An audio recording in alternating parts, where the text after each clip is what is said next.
जब शेख साहब मरहूम 77 में आ गए, उसके बाद जमात इस्लामी वालों के साथ क्या किया गया, किस तरह इनके घर चलाए गए,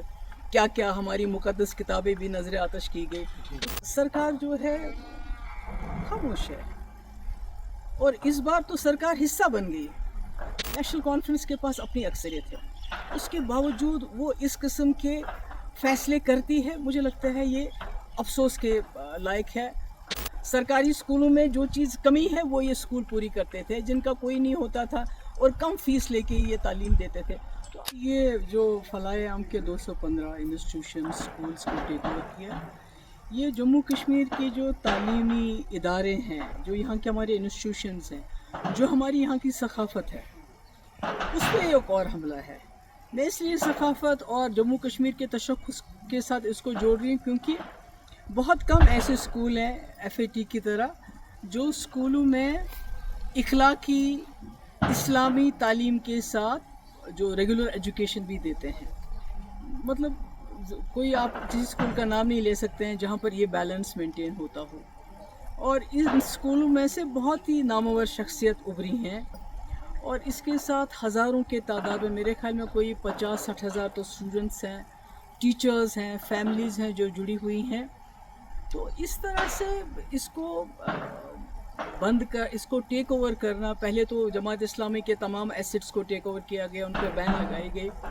पर तभी उम्मीद थी कि यहाँ एक चुनी हुई सरकार आएगी, इलेक्शन होंगे, तो शायद ये जो हम पे ताबड़तोड़ हमले हो रहे हैं,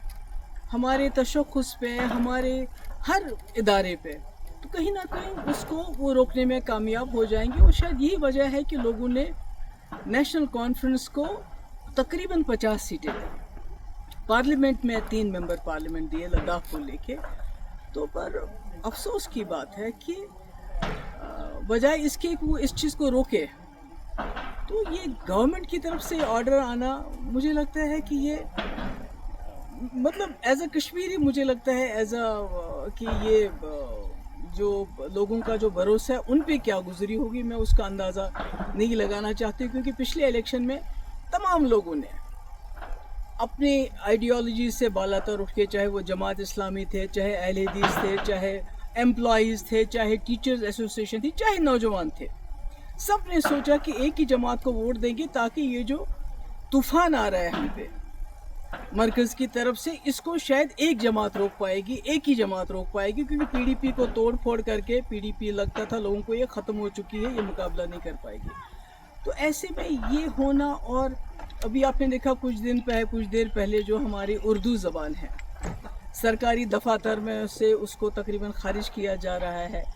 हमारी किताबों, हमारे जो सिलेबस है, जो करिकुलम है, उसमें जो है हमारे शेखुल आलम रहमतुल्लाह अलैह हैं, या हमारे अल्लामा इकबाल साहब हैं, या इसी तरह जो हमारे आगा शाहिद साहब हैं, उनको बिल्कुल उससे अलग किया जा रहा है। तो सरकार जो है खामोश है, और इस बार तो सरकार हिस्सा बन गई। आपको याद होगा 2016 और 17 में जब यहाँ बहुत हालात ख़राब हुए, पथराव रोके ना रुके, दिल्ली से इतनी बड़ी टीम आ गई,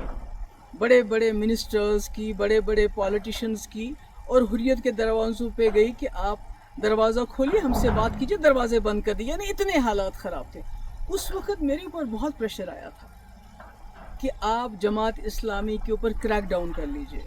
बैन कर लीजिए, इनको PSA लगा लीजिए, इनके एसेट सीज का जो अब हो रहा है, जो इस वक्त की सरकार इस वक्त कर रही है।